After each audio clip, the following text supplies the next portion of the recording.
we're going to head into our Zoom room. I think we are going to Dafne Shimizu, the director of the Department of Revenue and Taxation, who has been extremely busy over the last week or so. Good morning, Dafne. Half a day, Sabrina. Half a day, Chris and Jason. Half a day, Guam. And to all the Link listeners, too, I think out in Minneapolis and Philadelphia. I think that's what I was hearing early this morning, right? Yeah.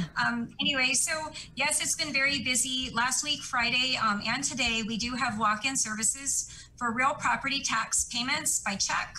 Actually, we have drive-through services for real property tax payments by check. We also have drive-through services for business privilege tax filings. Again, today is the deadline for the first installment for real property taxes. It's also the deadline for business privilege taxes to be filed. And our team is also out there receiving Forms 1040. And I know I messaged you last week, Bree, because, you know, at 6 in the morning, we start receiving, you know, that's around the time we start receiving some of the drive-through service services start happening, and we've been working to try to receive as many of the tax filings as possible. On Feb 12, we received over 9,500 manually filed returns. It's a lot.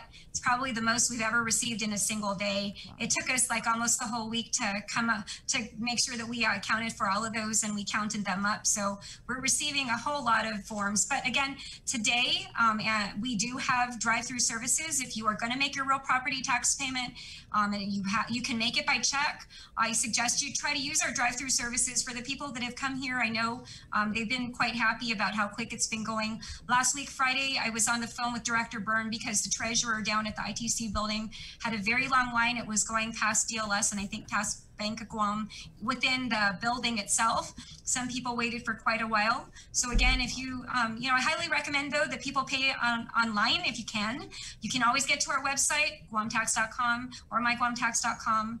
Go to the help section at the top and then you'll see on the drop down, there is a little FAQ that you can go ahead and read through if you have questions about what can be paid, but you can pay your 2020 real property tax payment online as long as you have the parcel identification number. You can make those payments. So, you know, again, but for those people who still like to get their real property tax stub stamped by us, our team's doing it outside. You can come again 8 to 5 today if you're paying by check, and you can go ahead and get those paid outside. Right. You know, you've really been pushing for people to file their taxes online. Are you seeing more and more people doing that? Yes, you know what? And by the way, like I monitor it like multiple times a day. I'm like just so excited. Yesterday morning, we hit over 1,400 people who filed online. And since I think 2005, when we started doing online filings, it's probably one of the highest years. So I'm very proud of that.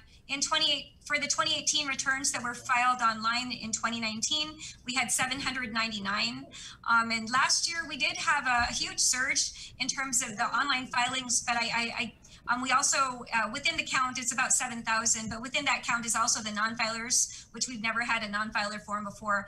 But so to see 1,400, yesterday I was in the morning, just kind of, I'm always logging in and just making sure that we're seeing some progress. And even if it's just one, I'll refresh it after I get in, after a minute, just to see if like another one person will, you know, go ahead and file.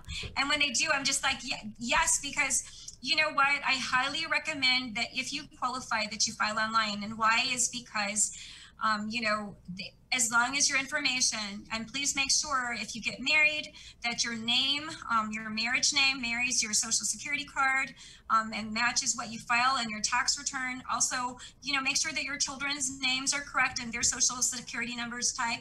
But as long as all of the information is accurate, it's considered validly filed and processed.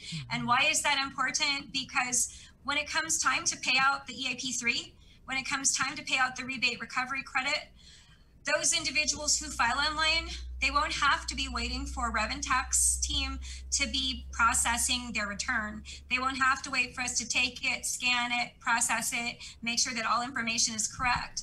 And so those people who file online actually, they're likely, you know, there's a possibility that they'll be able to get a lot of payments more quickly than those people who are filing manually. So, you know, we did do some expansion of the online 1040. Not everybody's going to be able to file online. We're actually working already internally to see how we might be able to expand it further. But right now, again, we believe that based on the criteria, that probably we can capture, a good amount of the filers. And so again, we're highly recommending that people do that. Again, make sure though that when you file online, or when you file any return, I know that people have been rushing to get in here to file their returns. If you don't if you don't have correct information, it may be problematic. I know in the last year, people were filing both. There are some people who filed both the non-filer form and they filed a 1040. So, make sure that when you file, that you file the right information, or remember again, that you're attesting to the accuracy of the information there. Make sure that it's complete, because if you have to file amended return, or if we find something that may be wrong with your return, it's going to go into suspense status. And that impacts everything. It impacts your ability to get a refund. It impacts your ability to get EAP, and also your ability to get this rebate recovery credit. But to those people who have made sure they did all of that and still filed online, again, I think that they're going to be pleased when we start rolling out EAP 3, and also when we start rolling out the rebate recovery credits, because I think they'll find that it's going to be much quicker to get to those. Are people following the rules, or following the process? Because I know when we had you on, you stress that, hey, look, if you're going to file online, make sure you put down your routing number. Don't put down the number that's on your card. Are people, for the most part, following the rules?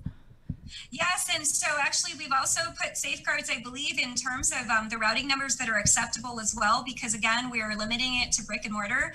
But I've actually logged in myself just to see, whether people are actually availing of the direct deposit option this year. And I am pleased to say that I've seen them, and I've seen, again, you can't mess up on the routing number because I believe we've hard coded those. I hope that people are entering their correct bank account number. You know what? As you know, Sabrina, we did launch in January. We did, for the first time ever, start paying refunds by direct deposit. And so for those people, though, I think that in this last check run that we did, and we're up to, I believe we're up to November 14 in terms of our payouts of our refunds. But I think in this last week, we did have an issue with at least one of the direct deposits because the bank account information wasn't correct, and so it got rejected. What's going to happen if you've not entered the correct bank account information and it gets rejected by the bank is we automatically will just process a check payment to you. So, for those, it'll delay again. So that's why all of the information that you put on your return, bank account information, everything, it's very important that you just take the time, take a few minutes to go look at your check, your checking account, your little checkbook, and making sure that at the bottom of your check, you're really following that information, or call your bank if you have questions, right? But again, all of these little things, you lay the foundation for it, you make sure it's right, and then you sit at your desk and work or wherever, and your direct deposit goes through. So, but unfortunately for the few people who may have not entered the correct information, again, it delays the process, and you're going to have to wait a week or so before you actually get your payment. So it's to your advantage to make sure, again, that all of your information is correct. Right. We had a question here, Daph. Online filing for taxes doesn't give the option to input Social Security disability earnings for filing married or joint. According to tax preparers, we have to file it together with spouses' yearly earnings. How or what do we have to do to address this? Yeah, so like I mentioned, what we did first was just try to look at historically, what things we could do to make sure we capture a good amount of people that are able to file online. We don't anymore have the 1040A or 1040EZ. 1040A and 1040EZ criteria, though, was basically similar to what we followed online. Historically, the 1040A and 1040EZ format, there's over 50% of our people actually qualify. We believe the criteria that we currently have can actually qualify over 50% of the people that file tax returns. And again, you know what? This is the first time, this last year is the first time we've actually worked to try to expand it. Historically, if you were a first-time filer, you could not file. If you had dependents, you could not file online. And if you had wages that were over $100,000, you could not file online. So those are things that we've made adjustments to. Of course, as we expand the 1040 online, what's able to be filed, we're trying to be methodical, right? Okay, we kind of hit, and because there's time and there's cost involved. So we tried again, as long as we, again, we're looking at I believe about over 50% that we could potentially have filed online. That was kind of our first step. But I believe that you're going to see definitely you will definitely see in this coming year us continue to work to expand what's able to be filed online. Again, we want to make sure that we have as many people have that opportunity as possible. We do have a comment here. Is there anyone guiding vehicles in line to enter the DMV parking lot in separate lines for the services they are there for? Yes. Yes. So what happens, and sorry, just as what happens, and I know this because I've done it myself. In fact, I've had to turn some people away, unfortunately, when we've already met our cap, and that's not a fun thing to do. But when you come out of, when you're coming in from Route 16, we have maybe 2 people, sometimes 3 that are screening, and they will ask you what service that you're here for. And based on the service, if it's driver's license, like for today, we have driver's license services, they will be routed and they park. If you're facing our building, they'll park on the side, the left side that's closest to Conwood or closest to the stoplight. For tax preparation, which we do again offer on a limited basis as a courtesy to our people, they line up at the far right of our building when you're facing our building along the wall that's closest to, I guess, the mobile side or this empty lot. And so there are designated spaces that you will be guided to for the different services. And even like, for example, our team was I think they're very creative, because what they did, we do have a larger tent for the 1040. And then what we did was, because we have a very limited space in terms of, to be able to drive through, what they did was for the BPT and for the real property tax, we have pop-up tents that are just like half the size of, or half the width of the larger tent for the 1040. So if you're here for real property, and if you will have to kind of drive in a little bit so that we could still continue to have people, go through for the 1040 filing, right? And so we try to be creative, and we have like a little line that you kind of loop into if you're going to do real property or BPT. But that means that you're pulled in, and then the people in the main section where you're able to drive through for 1040, they're still able to go through, and we're still able to get traffic through. So our team, I think, has been very thoughtful about how to do things. And last Friday it worked very well. I went out there this morning and it looked like it was going well too. So, we're very excited and happy. I mean, of course, we're very limited in our capabilities and of course with our facility, but, I believe that we've been resourceful and have been trying to make best use of the space as possible. We had another comment here. They have a really efficient color-coded ticket system for cars. If you're there for 2 types of services, you put 2 colored tickets on your car so the employees know. Yes. So there's a few things that we do here, right? So for example, for the driver's license and vehicle registration side, we not only mark if you are for that service, but we also have a way of indicating that you're a senior, a veteran, or an individual with disability. And then if you're here for tax prep services, you have a completely different color card and a completely different numbering, I guess a color system or numbering system, so we can tell where people are going. And that's why throughout the time that people are coming in, we're constantly, again, like at different points checking, okay, are you here for this service? Because we want to make sure that you're in the right place for the service that you're going to be availing of. This is actually a good comment. If we're lining up for prepared taxes to be filed, is there a limit per vehicle to drop off? So can you roll up in a minivan with like 7 deep? Right. Yeah, no, and so we're seeing this on multiple sides. So for tax prep, we're really trying to limit it to 25 people for the walk-in services. And that's because those 25 people that we do the courtesy tax prep for, it will take us sometimes into like mid-afternoon for us to finish. And you're right, Sabrina, like, when you say like 6 or 7 deep, like this morning for driver's license, we had like one group of people, it was either 5 or 6. And then, another, again, so I know people, and in fact, I encouraged you, if you're able to do that, so you're with a group of people rather than by yourself on Route 16. But, we do see a large number of people sometimes within a certain car. And so again, that does impact us in our services. Last week, just to share with you, this is the earliest that I've seen or heard of somebody waiting in line, but somebody waited from 9 p.m. the night before to get in for vehicle registration. And I believe that was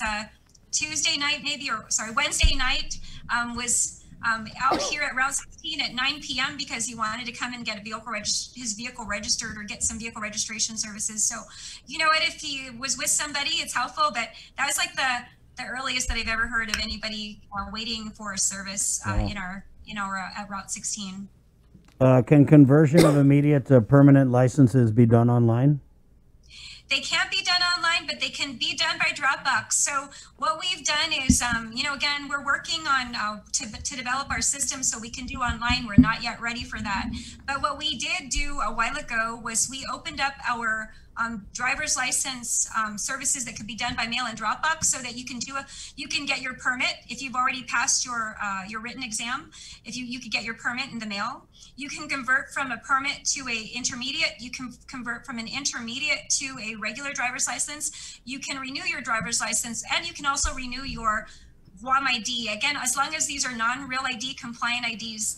And so those can all happen with the form that we have online. All right. Where are we with EIP2? Okay, so with the EIP2, last week we actually processed, I believe, only like $111,000 worth of EIP. And like I mentioned, remember, as of Feb 12, what we were trying to do was get the majority out, because we wanted to get those out for those people who are filing their 2020 tax returns already, because you do need that information in order to be able to, if you want to be able to get the remaining portion of your EIP, you need to make sure you know how much you've received already for EIP 1 and 2.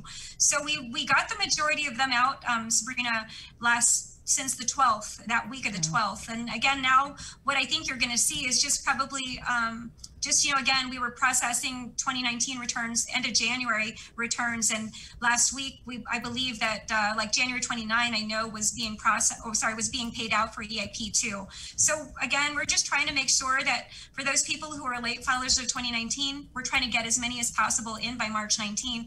But again, March 19 is coming up very soon. So, if you haven't filed your 2019 return, there is no guarantee that if you file now, you'll get it.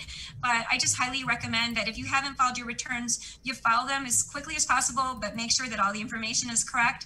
Because when it comes time for the rebate recovery credit and also EAP3, we want to make sure we have those so we could pay you.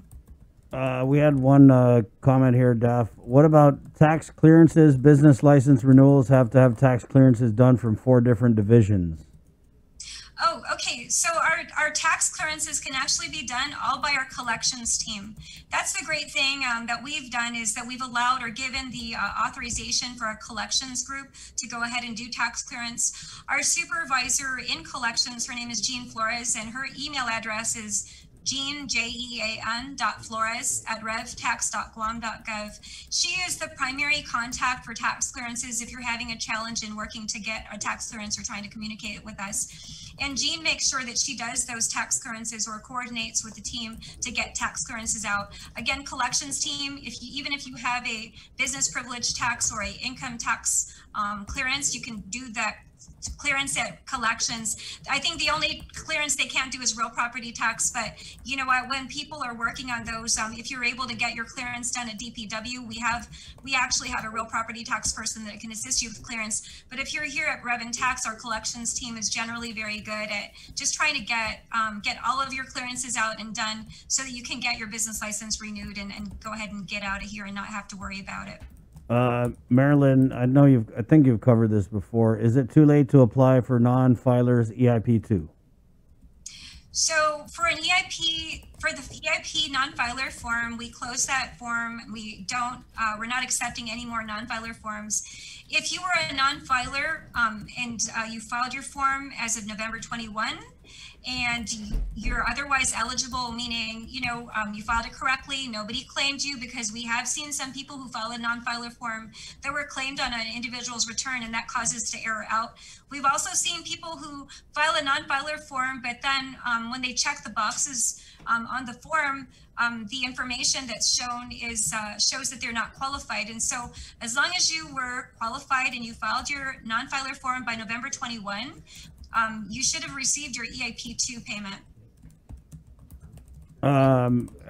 I know Agania is kind of out of the question because you guys are done there, but there is a comment they need to open Agania area for driver's license. I mean, that being said, is there any effort being made to open any type of satellite office?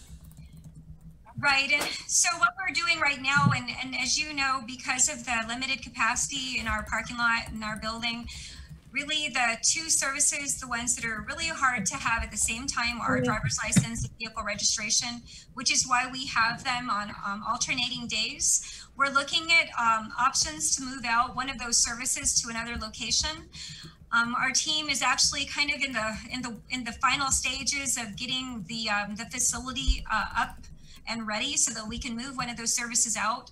So what will happen when we do that is we'll be able to do both services 5 days a week, and we will not have to worry about having alternating services. So that's kind of the first step, Chris, before we are able to kind of expand further, is to just be able to move one service out and make sure that we can do Monday through Friday walk-ins for both services. And then again, we're kind of working a little bit slowly to and kind of more methodically and cautious, because we don't want to try to open up too much and then not be able to manage the capacity. But our next step is to move one of those services, vehicle registration or driver's license, out. That should happen soon, and we're working so that way, again, Monday through Friday, we'll be able to do walk-in services for them. Daph, are you guys kind of keeping an eye on the relief package that's working its way through the feds and what it means for the Department of Rev and Tax? Well, so there's many things, and I was able to speak with Congressman Nicholas. He did reach out to me regarding, of course, I know he had an announcement in the last week or so, or a little bit over a week ago now, to talk about not just CIP, but also, the possibility that the child tax credit would be expanded or increased, and also that the EITC would be reimbursed, which, of course, the EITC, that's a $50 to $60 million, figure that we pay out annually. So those would be great. But I think what we're doing now is just really working to follow it, because, of course, as the law, the final law is very important. We're following it, but we know that, we'll have to wait until the final language of the law is provided, once it becomes law. And that's when we, although we gear up in terms of if there's a need for systems programming and stuff, we gear up to do it. We cannot implement or launch any of it until, of course, it actually becomes law, because, if there is any changes, then it may be problematic. But yes, again, the expansion of the child tax credit to $3,000 or $3,600, depending on the age of your child, especially if the Congress was be able to make this a refundable credit, it would be very helpful to us. And by refundable, meaning that you can get the credit even if you